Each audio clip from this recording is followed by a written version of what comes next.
James Lightning Wilks, welcome to the Plant Yourself podcast.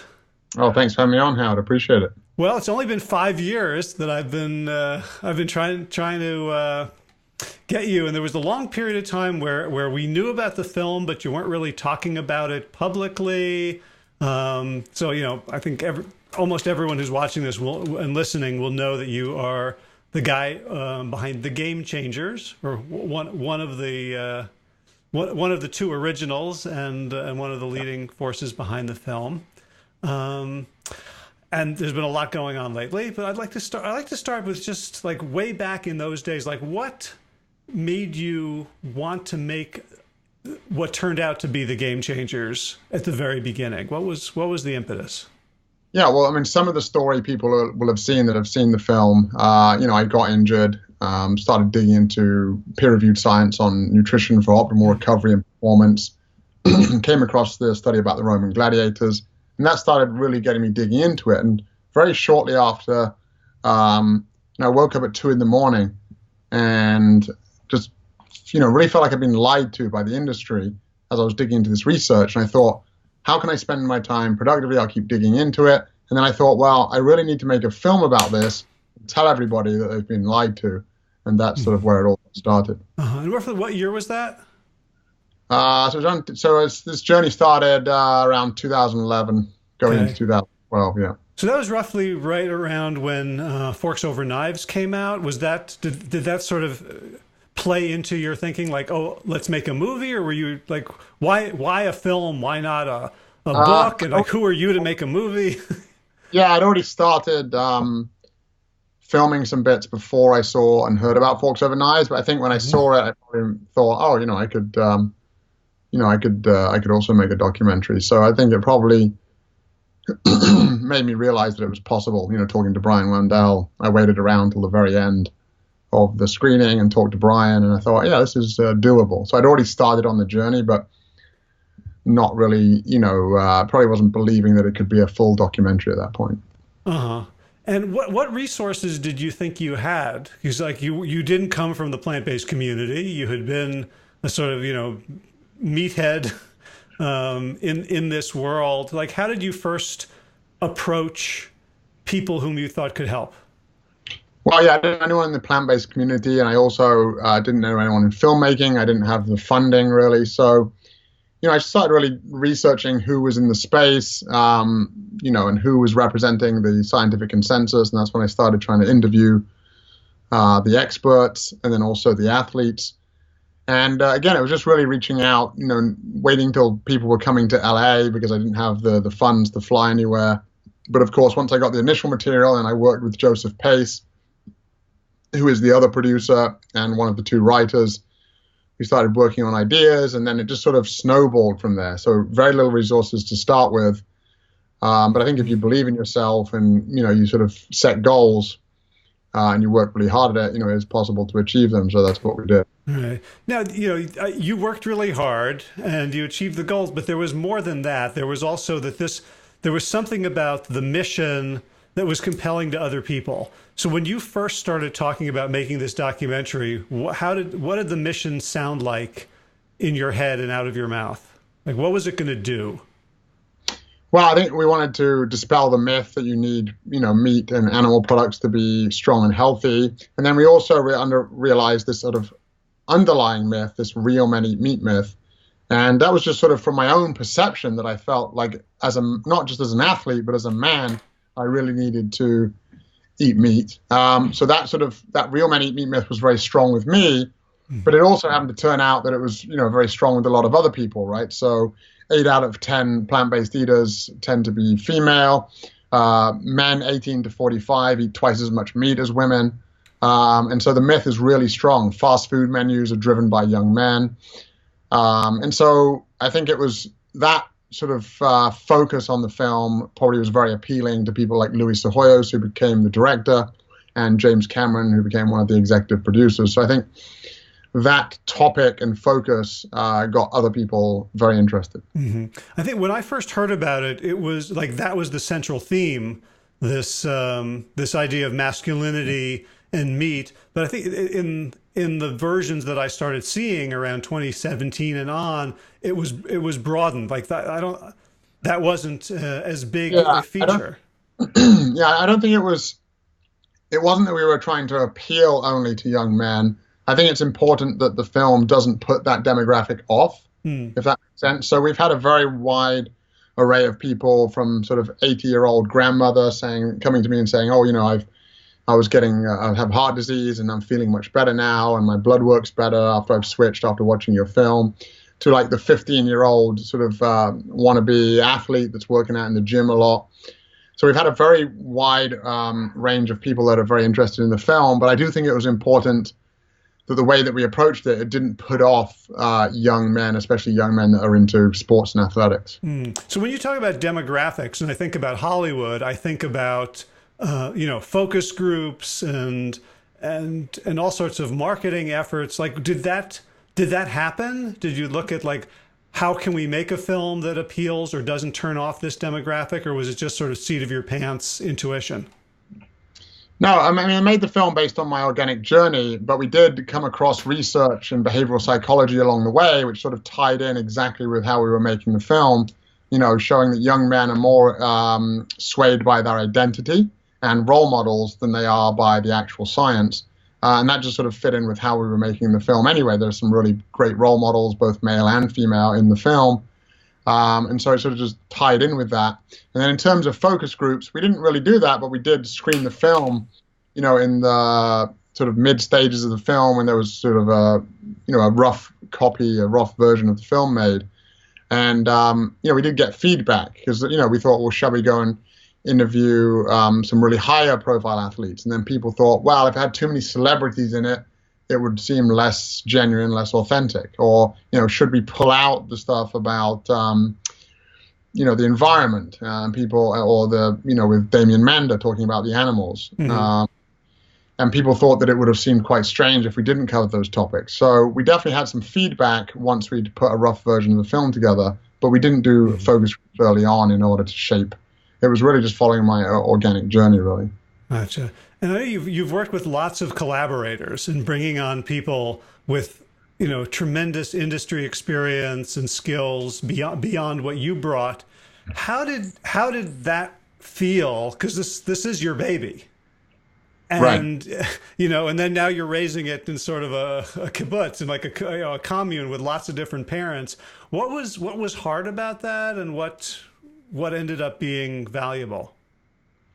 I mean, overall, the net of it all was it was extremely valuable. I mean, having someone like Luis Cehoyos, who's his first documentary was the most award-winning documentary of all time, In the Cove, having input from a filmmaker like James Cameron.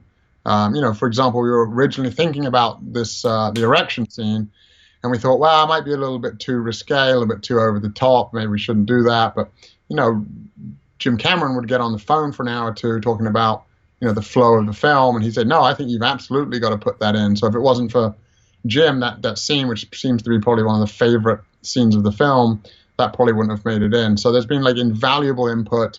Mark Monroe, the other writer, Joseph Pace, my partner, of course, had the large majority of input on the writing as well. Two-time Eddie-winning editor, Dan Sweetlick, who was fundamental in sort of the shaping of the film. And so this team overall, it was fantastic. Of course, during the process, there's definitely creative differences. We had 600 hours of footage, trying to make it down to less than an hour and a half, because that's, most people wanted to watch documentaries that are less than 90 minutes. That is very challenging. And so there were definitely different opinions about which athletes should make the cut, which shouldn't. We definitely overshot which topics, should make the cut and which shouldn't. B12 was an example within the creativity. We were like, no, we don't need to talk too much about B12. And some people said, yeah, we've really got to put that in. And so there was different creative opinions about what you could try and fit into this 90 minutes. But overall, obviously extremely happy with the final result. What do you do with the other 598 and a half hours? It seems like, like I have a podcast, this will be the 355th version. Like that's like 400 hours, almost 400 hours right there that are out there. Is there a way to make this stuff available? Yeah, we definitely intend on putting some stuff out on social media, on the website, on YouTube. Um, it's a lot of work to sift through this and make a good narrative flow if we wanted to make, a series out of it or another documentary out of it. So we don't intend on doing that at the moment with the footage. But in terms of putting out, some extended interviews, of course, there is a 22-minute after show content that played when it was in theaters, and that is going to be up very soon on iTunes and Vimeo, and it's actually available already on the DVD and Blu-ray, which are going on sale hopefully this week. So is some bonus footage out there already, but we do intend on putting more out on social media. Mm-hmm. Right. I think it was I watched in the theater. It was like Jim Cameron was the whole thing. Yeah. So we interviewed Jim early on. There was a number of people that we interviewed that just, again, didn't make it in because we originally thought we might go outside of more athletics and health and firefighters, into,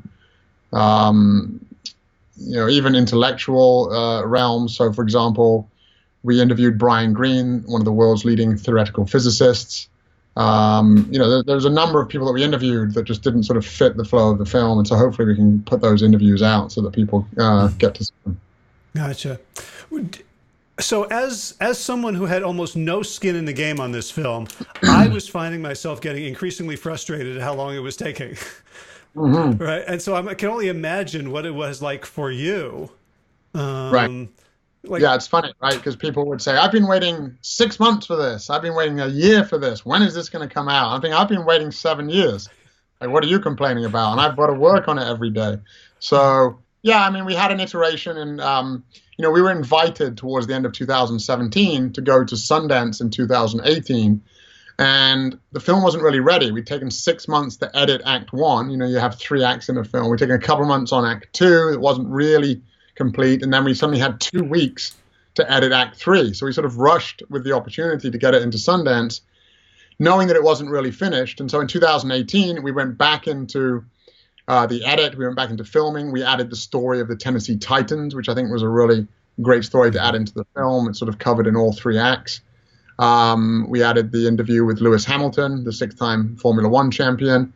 And then we re-edited. So the ending was improved in terms of, there was more of like ended on a high note, whereas in the old version, there's like a 5-minute epilogue, which got a little bit boring. We improved the pacing of the film. We just tightened everything up. We improved the score, which is the music in the film, which so I think we took it from like a 7 out of 10 to maybe an 8 or 9 out of 10 for the final product. Mm. What were the 3 acts? Because I didn't notice acts. Like most people probably wouldn't, right?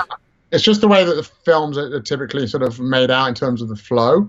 So Act 1 was sort of more, although there's sports and athletics throughout the film, Act 1 covered more of the sports and athletics. So the way that we would see Act 1 ending was when it sort of goes into my father's health, right? So we've talked about all of the major sort of athletic stuff. And then my father has a heart attack, and that would be the beginning of Act 2. And Act 2 went into health and also went back into athletics as well. And then Act 3 would sort of be, the environmental piece, but then also summing up of, the stories of the Tennessee Titans, of Patrick Baboumian, of Scott Jurek, and sort of wrapping up in Act 3. So that's the sort of way that we sort of saw it flow. I see. Okay. And what was the reaction when you first started showing it outside of, plant stock and very friendly communities? Yeah, I mean, it was extremely well received, especially in that demographic of young men. We thought there'd be a lot of pushback, but there's, obviously we've got pushback, and it continues to this day, obviously, from the keto, the carnivore, and some of the paleo crowd, and then some industry-funded folks as well. We're getting, strong pushback in an attempt to debunk the film. I haven't seen a good attempt at that yet. I haven't seen anyone come out with any good science or anything to debunk it. A lot of people misrepresent the film, but the response has been overwhelmingly positive. In terms of misrepresenting, people will say, "Oh, well, the Game Changers claimed that the gladiators were 100% vegan, and here's how this isn't true. And if we can prove that wrong, then the whole film falls apart." Well, we didn't claim that. So Fabian Kent, the archaeologist that we interviewed, that analyzed the bones, he didn't even say they were vegetarian, let alone vegan. He said they were predominantly vegetarian. Of course, he can't really show exactly what every single gladiator was eating. You can analyze the bones, you can tell what the pattern looks like, and it looked like it was a plant-based diet, at least predominantly coming from plants. And then I said I couldn't believe that they ate mostly plants. But then, the other side tries to turn around and say, oh, they said they were vegan, and here's why they're not vegan. Well, that's a straw man argument. You're not even attacking, the claim that we made in the film. You're misrepresenting it. So there's been no good rebuttals, scientific or otherwise, of the film that I have seen to date. And I would, I'd appreciate it if someone could try and point something out that was factually wrong. Then I would be open to changing my mind, but that hasn't happened. Right. And I wanted to talk about that because you, watching the movie, as you said, like maybe 1% of the science that went into preparing for the movie came through in the movie, but it felt like you took really seriously getting absolutely everything right. And it seemed like in the Joe Rogan podcast, which I hope we'll talk about in a little bit, you mentioned what the health a couple of times in terms of being a little bit fast and loose with the comparisons between smoking and processed meat. Well, yeah, I don't think my claim wasn't that they were being fast and loose. My claim was that people were confusing a claim that we made, where we were drawing parallels between the smoking industry and the meat industry in terms of misleading people in the playbook in which they used to, mislead studies and the funding and the marketing, versus in What the Health, they made a direct comparison between, the cancer risks of smoking and the cancer risks of meat eating. I'm not trying to put down any of those claims. It just wasn't a claim that we made. And we wanted to make sure that we were conservative on the science. So for the environmental pollution, we could have brought up bigger figures. We wanted to go with a very conservative figure by a very well-respected organization when we talked about the environmental claims, for example. And we just made sure that every study that we represented and put in the film was reflective of the totality and preponderance of the evidence, essentially.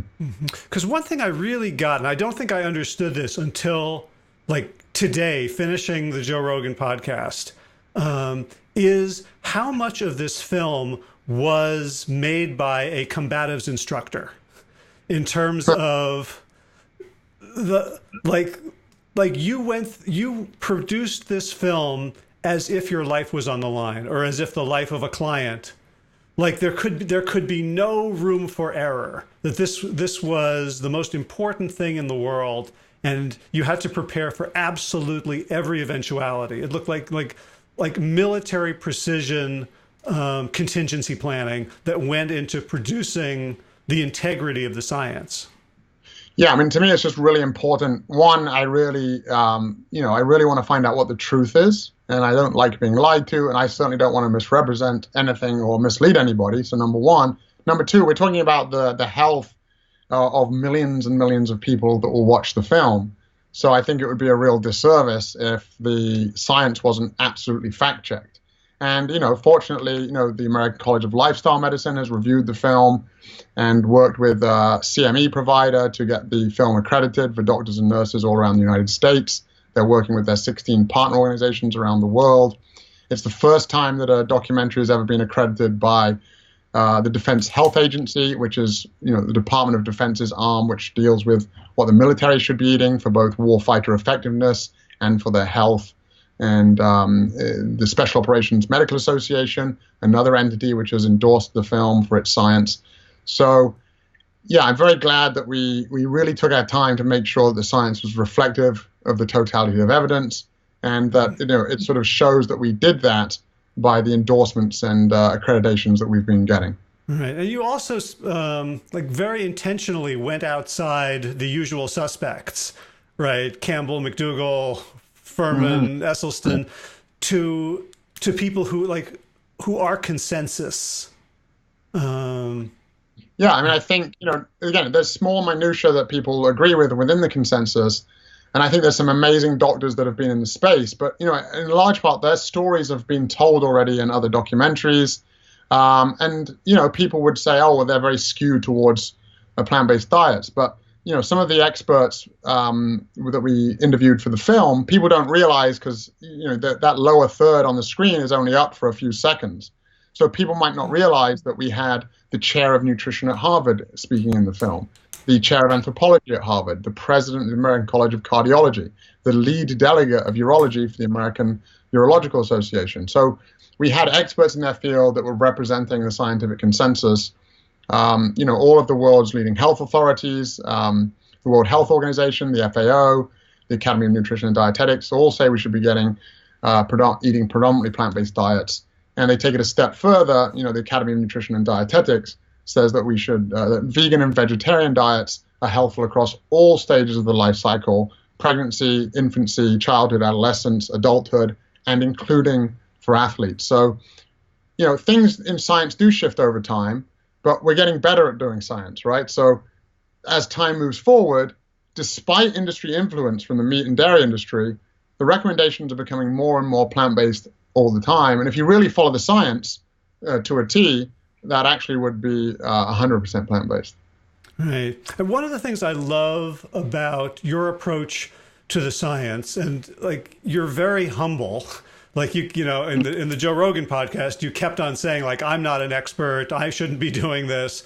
Right. I'm not that smart. I don't, and all that aside, like, the thing that got me was, like you said, you're old. Like, so. Once I hit 40, I was starting to, Yeah, well, still old, but I'm getting some great. But like, you are very, very clear that, like, appeal to authority has its place in this debate, and that right. So like, we think of appeal to authority as a logical fallacy, but right. without appeal to authority, it's like when nobody even knows how to read. Right, exactly. I mean, it would be like if you couldn't read English, and then there's an English teacher which knows how to read English, and you say, I want to understand this book. And then you say, well, I'm not going to accept the English teacher's interpretation of the book, even though they're the only ones that can read English. I mean, it's just like ridiculous. So, yeah, so there is, people are saying that I called out the appeal to authority logical fallacy, but then I used it. But they must have missed the part where I said, but in the real world, we have to rely on experts, right? And so unless you know how to read the scientific data yourself and you have a lot of time, it would basically be full-time, right? It would be a full-time job, because to suggest that you are going to understand more about the totality of evidence, because it's not just about reading one study or one meta-analysis, it's looking at the totality. And especially like in the case of Chris Kresser, when we were on the Joe Rogan podcast, he would have to make people believe that he was an expert and could read all the totality of evidence in each individual field, in cancer, in heart disease, in urology, in anthropology, in environment. And apparently, these people think they know more about the experts and the consensus in all of these fields combined, which seems to me ludicrous. So we do have to rely upon experts in the field. I'm not saying that you should always take what they say to be true, but I think that's the best that we've got. And so, sure, I don't mention that I have a science degree. So I have, and especially it looked at soil types and land use and this type of thing. So when we're talking about B12 in the soil, I could invoke that and say, actually, I have a 4-year degree that I studied this in. But I don't bother doing that because, to me, it's not my opinion and evaluation of the science, the totality of science. The film really was reflecting the scientific consensus and interviewing experts in their individual fields, which were representative of that. So to me, when Chris Kresser was trying to debunk the film on Joe Rogan, it was Chris Kresser's interpretation versus the consensus and the representation of that consensus. It wasn't Chris Kresser and his interpretation versus James Wilks and my interpretation. I was merely putting a film out there showcasing the science and the scientific consensus. Right. So let's talk about that that podcast a little bit. So, and I'll start with it with a call out of myself, like a little anecdote. So I saw that Joe Rogan had done the thing with Chris Kresser, and I was not going to watch that. Like, what was the point? I was just going to get high blood pressure. And then I heard that you were going to be on, and I kind of felt like, like this is just going to be, like, what's the point? Like, I'm beyond needing to be convinced of anything. And then I was, for Thanksgiving, I was out in Nashville, and I went to an ultimate Frisbee pickup game, and I'm just throwing with two people I've never met before, a young woman, young man, not saying a word. And the man starts talking about, he's thinking of going plant-based. And the woman's like, oh, yeah, there was this documentary that just came out about that, but I don't think I'm going to see it because it was just totally debunked. And it was like a total like BS. And at that point, like, I couldn't, like, I don't like to get involved in discussions. I don't like conflict. And at that point, I'm like, oh, that guy's full of shit. You should see the film. Like, I think I might have saved it for her.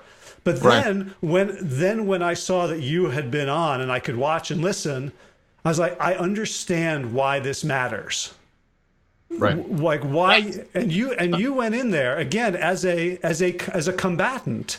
Like, Chris Kresser has absolutely no skin in the game, and it felt like you were coming in defending your baby, defending your life's work for the last decade, and defending the truth that can influence so many people's health. And that was the only reason I was able to be able to handle the combativeness of it, because I saw where you were coming from.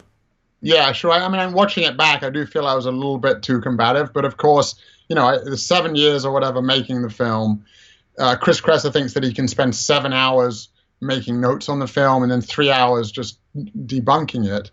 And that was a massive audience. I think Joe's podcast gets like 15 or 16 million downloads each time.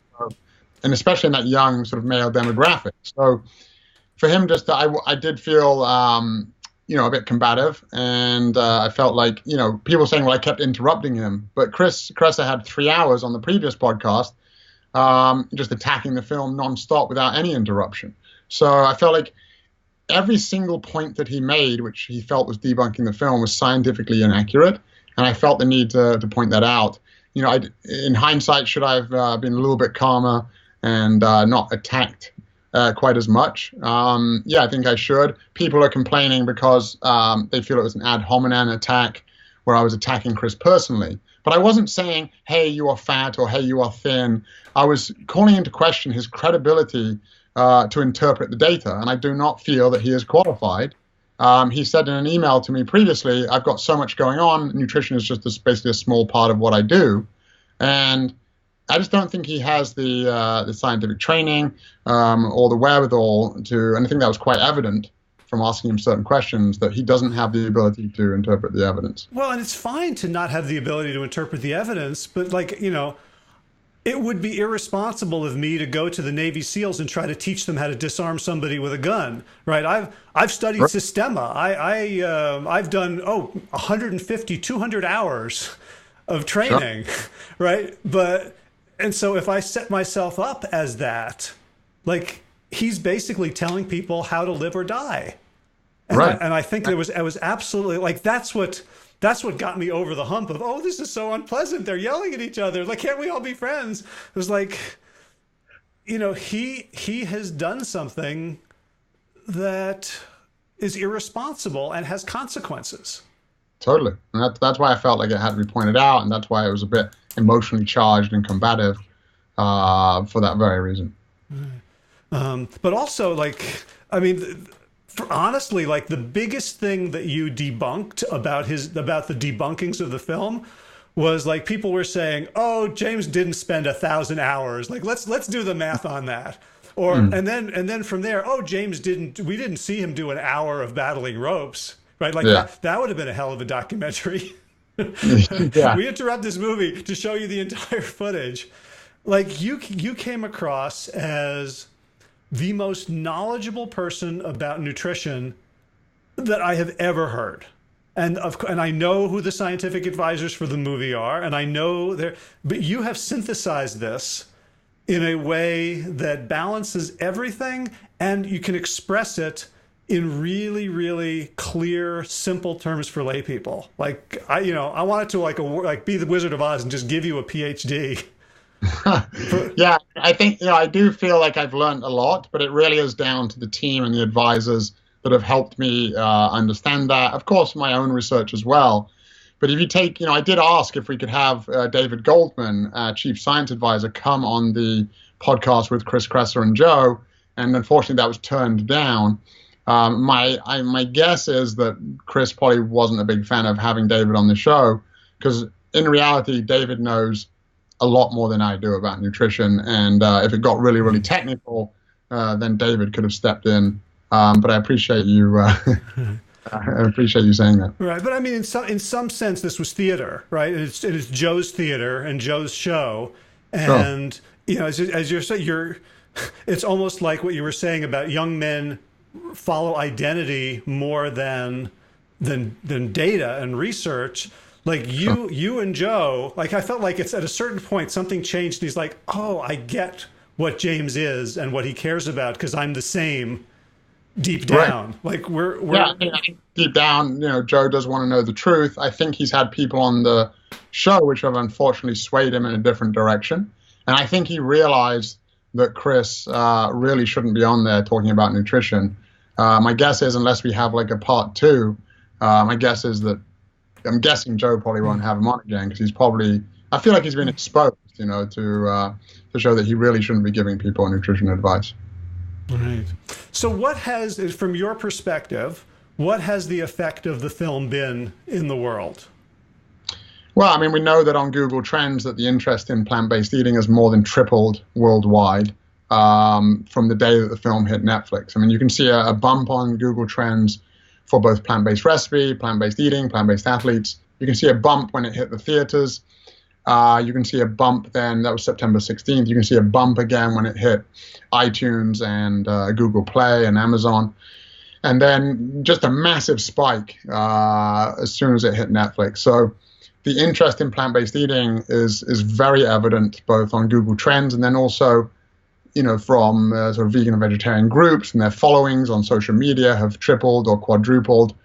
And then plant-based companies obviously are writing us saying, my sales have skyrocketed since the film came out. So I think it's having a massive impact. Of course, with that comes a lot of pushback from the industry, which is, expected. But just the conversation, really increasing, and then across, the different demographics than perhaps would have been reached before, right? So you sort of had an older demographic that were more concerned about their health, heart disease and diabetes, whether they'd had it themselves or whether their friends were having it. That was sort of happening before. And then there was sort of the younger group caring more about environment and the animals, perhaps a little bit more left-wing folks caring about that in general. But then this sort of athlete demographic, younger people caring about sports and performance. I don't think we'd really hit that demographic with plant-based eating before. And I think they're such a key demographic. So I think those are the big the impacts that the film had, is affecting those folks. Wow. So what do you think the next thing the movement needs to do is? Is it another film? Is it more grassroots? Is it I mean, to me, it's about community and resources. So I think, people can be inspired by a film like The Game Changers, and then it's knowing, what to do next. So 5 out of 6 people that go meat-free historically, according to some research, says that they go back. And the number one reason cited is often social pressure, which the number one reason within that is the male partner in the household, coincidentally. But the second reason is actually resources, so lack of knowledge, like not knowing what to eat, not knowing how to make a transition. So on our website, GameChangersMovie.com, we put out free recipes and shopping tips and tips on how to transition and whether it has to be all or nothing. And we're going to continue to do that, put more recipes on, and build a community page on Facebook where people can talk to our science experts, talk to athletes in the film, talk to experts in the film that were interviewed, and talk to each other online. So I think community both in person and online is important, and offering resources for people in order to make that switch, I think, is also very important, because it's not easy. If you've been eating a certain way for 3 times a day for your whole life, for years and years and years, any change like that is not always the easiest for everybody. Some people can do it quite easily. Some people it's harder. We have to give people that support and education so that if they want to make the change, they can. Was that one of the things that went into the choice of like the food visuals? Because you have, Patrick eating like, crazy amounts of calories, very processed food, and the food of Yeah. the Tennessee Titans, like it wasn't like whole food, plant-based, Correct. Esselstyn approved. What was No. the thought about that? Yeah, I mean, I think the point of the documentary was not to show people the exact diet that they should be eating and what they should be eating, right? It was really to dispel the myth that you needed meat to be strong and healthy. And so we covered a wide range of people eating, different versions of plant-based diets. From some of the athletes are eating a lot more whole foods, some are eating processed foods. Some were into it for their health or athletic performance. Others actually switched their diet because of, like in Patrick Baboumian's case, because of ethics. And so he actually thought he would get weaker when he switched, but he didn't care because he cared about the animals. But the opposite happened. So there's a wide variety of people. And again, it wasn't to say, here's the exact diet that you should be following. It was more to dispel the myth that you need meat to be strong and healthy. Now, if you go to our website, you'll see it's sort of pretty clear that we're saying it's the most important to get as many whole foods in your diet as possible, whole plant foods. And, but we also say it's not all or nothing. So if people think that they either have to be, let's say low fat, whole foods, only a B12 supplement, or they can stick with their current diet, most people are probably going to stick with their current diet. So I think perfection is the enemy of good in this case. And although I think it would be great if everyone went on a whole foods diet, completely plant-based whole foods, I think we have to give room for some people and meet people where they're at, whether it's eating still some animal products or some processed plant foods, even if that isn't the healthiest thing. Again, hoping that they'll shift more towards whole plants in the end.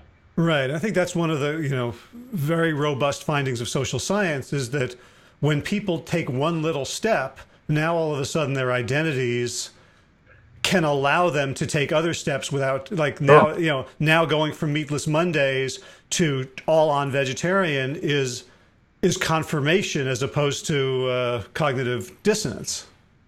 Yeah, correct. And again, that's not for everybody. Some people, they can jump in overnight. They can be very inspired. They've got the willpower. Maybe they're eating quite a lot of fiber already, so the increased fiber all of a sudden doesn't bother them. But for other people, they don't have that willpower. They don't have the drive. They might not be eating hardly any fiber at the moment. 90% of Americans are deficient in fiber. So that big dump of fiber all of a sudden every day from whole foods could bother them, give them more gas and bloating, and that could throw them off altogether from trying it again. So I think you have to sort of be open to both approaches, going all in overnight, but probably for more people than not, taking your time and incorporating more plant-based options. And that basically will end up pushing out and displacing, the highly processed foods and the animal foods as well. All right. So I have a couple more cinematic questions for you. One is the inclusion of Arnold Schwarzenegger. Mm-hmm. Like that felt like a coup. Like, especially because of his history, his incredible outsized influence in the bodybuilding and He-Man community, and because of that line from that film, right? You hit like a vegetarian. Like for him to acknowledge the change, like how was that just Jim Cameron saying, "Hey, you want to do this?" Like what was Arnold's evolution, both in terms of his diet and in his willingness to help out with the project? Yeah, I mean, so first of all, it was Jim Cameron that put us in touch and told us that Arnold was eating much more plant-based these days. Arnold is eating plant-based for two reasons, more plant-based. He's not 100% plant-based, so he doesn't drink dairy. It really hasn't, because he thinks it's for babies. And then also, he's cut down about 80% of his meat. So he's eating a lot more plant-based than the general population, and a lot of whole foods are plant-based. So, and that's the thing. Like we say, it doesn't have to be all or nothing. It's all or something. And I think Arnold really represents that and points out that it really is all marketing. So, like, if you want to eat a steak, but don't think that it's good for you and don't think that it's healthy and it's necessary. If you like the taste of it, then that's on you, but recognize that there's, potentially damaging consequences to that. But Arnold, first of all, he's got a congenital heart disease that he was born with, I believe. And so, obviously he's concerned about his health. As he points out in the film, I think his numbers all improved, like his cholesterol and his LDL. But he's also really into the environment, and he recognizes the science there as well. So he's a big advocate for really significantly reducing meat consumption, and he recognizes that people can do very well, if not better, on a completely plant-based diet. So obviously it was great to have Arnold in the film. He's the godfather of muscle. You wouldn't expect, he's the opposite of what you would expect, right? You would think he would be like meat, meat, meat, meat, meat. And he certainly was back in the day, but he started reading, some of the literature as well and talking to experts, and recognizes that getting the vast majority of your calories from plants, if not exclusively, is the way to go. Mm-hmm. Right. And the other person who kind of stole the show, as you alluded to, was Dr. Aaron Spitz, mm-hmm. with the erection studies. Like, who came up with that idea, and like how did that come about behind the scenes? Well, funny, I was searching. I was looking at blood flow and looking at doctors who were advocating more plant-based eating, and Dr. Spitz's office just happened to be like 1,000 yards from my house, and so he just happened to be the lead delegate for the American Urological Association that represents to the American Medical Association. And he was advocating plant-based diets for both prostate, to reduce or reverse prostate cancer, and also for erectile dysfunction, to minimize or eliminate that. So we actually interviewed him once, and then later on, I think we were talking with Dr. Greger from Nutrition Facts, and he was mentioning this penile plasmograph where you can test erectile function. And of course, he said it hasn't been tested before. This device exists, but food has not been tested before. We know that for like over 20 years, we've seen like arterial blood flow has been impacted negatively by a heavy animal-based meal. And so the arteries to the penis are some of the smallest in the body.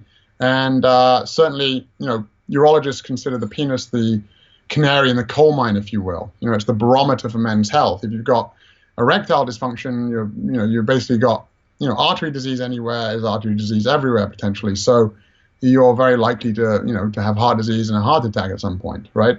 Mm-hmm. So that's sort of in the long term, it's a marker. So we thought, well, it'd be interesting to see in the short term, in the smaller arteries, it should have more of an impact. And we already know, like in the brachial artery in the arm, you can have up to 50% reduced endothelial function, within 2 hours of a meal, and it can last 6 to 8 hours.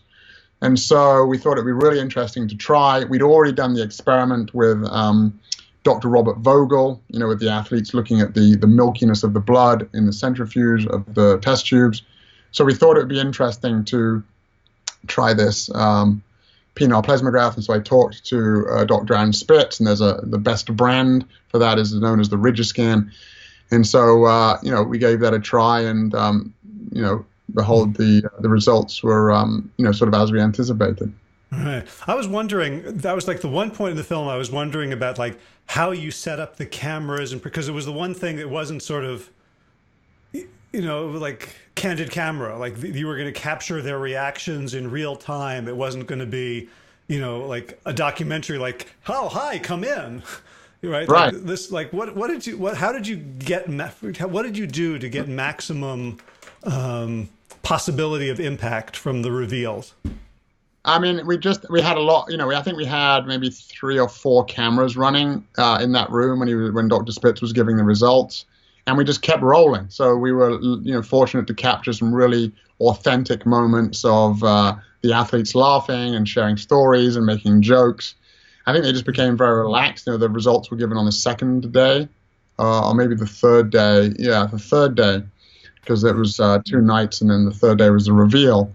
And it was just very natural, organic responses that we got.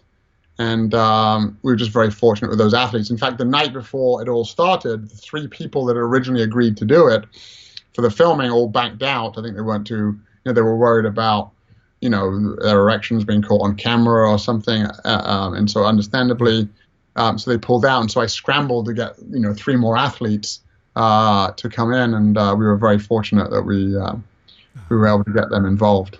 Yeah, they were very personable. Yeah, They had great chemistry between them. And one of them, I'm not sure about the other two, but one of them is completely plant-based now after that. Yeah, so one trial learning. Yeah. So speaking of athletes, I want to maybe end with this. So like when I helped Colin Campbell write Whole, the one athlete that we could get, that everybody knew of was Tony Gonzalez. Right, who was largely plant-based, but there really wasn't anybody else we knew of. I think right after that, John Sally, and then but it's like popcorn. Like, what are you seeing in terms of like as the film has made it through its 7-year iteration, and now that it's come out, are you seeing college, collegiate, professional athletes embracing this more? Absolutely. I think while I was making the film, it was, there was more and more popping up all the time. There was a lot of athletes that we filmed that didn't make it in, like Tia Blanco, the two-time world surfing champion. She's amazing. It would have been great to have her in. Cara Lang, I think the youngest soccer player to ever score a goal in the Olympics, Olympic soccer. Barney Duplessis, who was Mr. Universe, massive, ripped bodybuilder. There were so many great athletes that we could have included in there. But since the documentary has come out, and when we have hundreds of elite athletes from the MLB, NBA, NFL, UFC, all sorts of sports, cyclists, swimmers, Olympic athletes from different sports reaching out to us asking for advice. And so we're actually consulting for a lot of those people free of charge at the moment, just to really help people change their diets.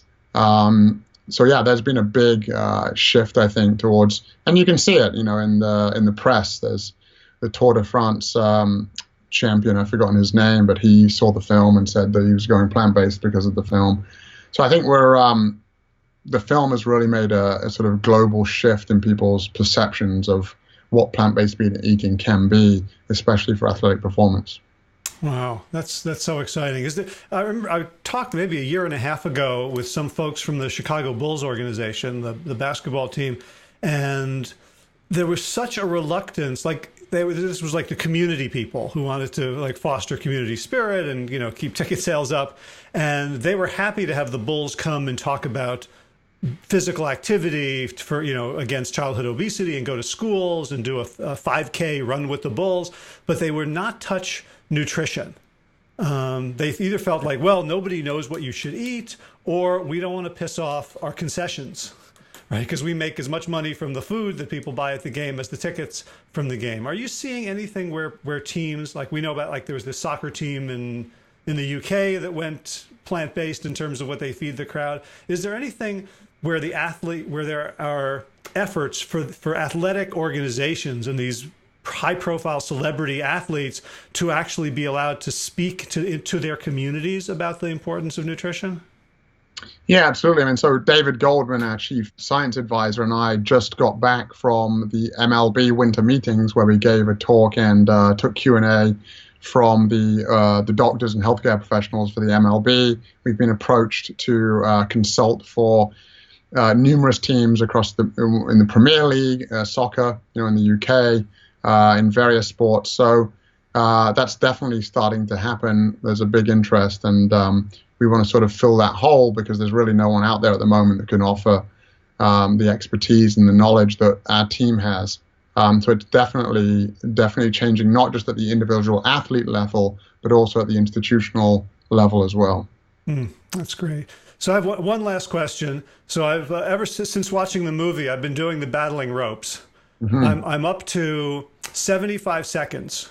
How long will it take me to get to an hour? What's my protocol for improving on that? And when will I stop whimpering? Yeah, I mean, I think you just got to keep doing it, right? It's one of those things. But I have seen some people on Instagram that have tagged me. They've gone plant-based and they've done 30 minutes. So again, you got to keep that pace. You got to, if you sprint, you're not going to be able to maintain it. But if you just keep that wave going, it's more like a jog on the ropes, basically. And you just got to keep at it, I think. I haven't done it for a while. It's not something I'd want to do again. My hands were actually bleeding with blisters when I did it. So not something I really want to do again. All right. Well, I'll let you know when I double it to 2.5 minutes.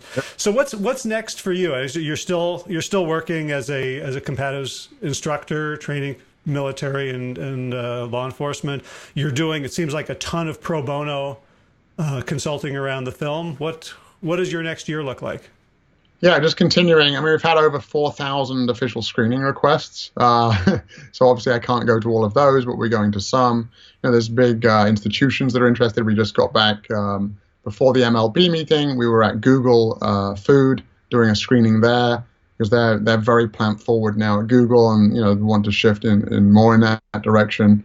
So just really helping individuals and institutions make that shift, offering resources.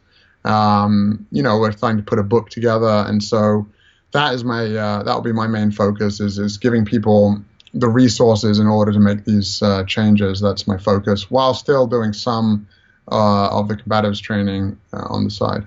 Gotcha. It's funny how they're so different, and yet they're both designed to save lives. Right, exactly. It's like internal defense, right? It's you think you're saving people by teaching them how to take a gun away or choke somebody out, but it's much more important what you're putting in your mouth in terms of both your athletic performance and weight loss. Certainly we know that diets are much more important in weight loss, in fact, even than exercises. And in terms of our long-term health and longevity and quality of life, diet is extremely important. And so, yeah, I feel like it's teaching people internal defense as well as that external defense that I've taught in the past. Yeah. Do people ask you to talk about nutrition now when you're doing your day job? Unfortunately, recently, last couple of months, I haven't had much time to do a lot of combatives training. But yeah, certainly every time I'm doing that now, people are interested to talk about the findings in the film and nutrition as well. So I sort of incorporate that. Wow. Well, very exciting. And I'm so happy to have had this conversation. And I can't tell you how thrilled I am. Like, it was worth the wait, James. It was a long time. It was a long time, but I think the final product was worth it. And I hope everyone that was really waiting for the film and they were frustrated with us originally, I hope that they're now happy that the film is out and that they're happy with the way that it was put together. Yeah, well, it's funny because there's this, this 80-20 thing, like better good done than perfect not done. But there are some things that can't be 80-20, right? Yeah, I mean, I think I don't think it was a 10 out of 10 film, but I think it was as close as we could have got within the time, and certainly we could have gone on forever and ever and dragged it out. But I think we found that balance between getting the best possible film that we could put out within the time, and I hope people agree with that. Right. So where can people follow you, watch the film, stay involved? So the website is gamechangersmovie.com, again, with all those resources and recipes. We're on Facebook and Instagram at Game Changers Movie. We're on Twitter at GC Movie. And what else? The film can be seen on all of the major transactional platforms. So Amazon, iTunes, Vudu, Google Play, Vimeo. It's also on Netflix for the streaming video on demand. And then it'll actually be in China fairly soon as well on a streaming platform. We haven't announced that yet. It'll be on DVD and Blu-ray very soon for order. So hopefully people can get that before Christmas, because a lot of people want to give it to their friend. We've had a lot of doctors and nurses and health professionals want to hand them out to patients. Other than that, so my personal Instagram page is at Lightning Wilks, Wilks. But that's about it. All right. Well, there's plenty for us to chew on. Yeah. So again, thank you so much for all the work you've done for the heart, to like, just to see combatives is just, like violence, but to see combatives with heart, like that feels like very warrior, like in the best capital W sense of someone putting themselves on the line for the good of the community. So I really want to honor you for the movie, for going on Joe Rogan and battling ropes for almost 4 hours, and for the spirit that you're bringing to this. It's just a delight. Well, thanks so much. But I do want to give a shout out to all of the people that have been involved with making this, because it really took a massive team to put it all together, and also support from my family and my wife Alicia. It's like without the support of the team and without your family support, it's very difficult to achieve these objectives. So I really shouldn't be taking even the vast majority of credit. I should really be giving it to, all the people that were involved in getting this done. All right. Well, I could do the rest of my podcasting career just on the coattails of the Game Changers. So Very good. There's plenty of people for me to talk to. Awesome. Great. Well, thanks for having me on, Howard. Appreciate it. Thank you. Be well. See ya. Bye.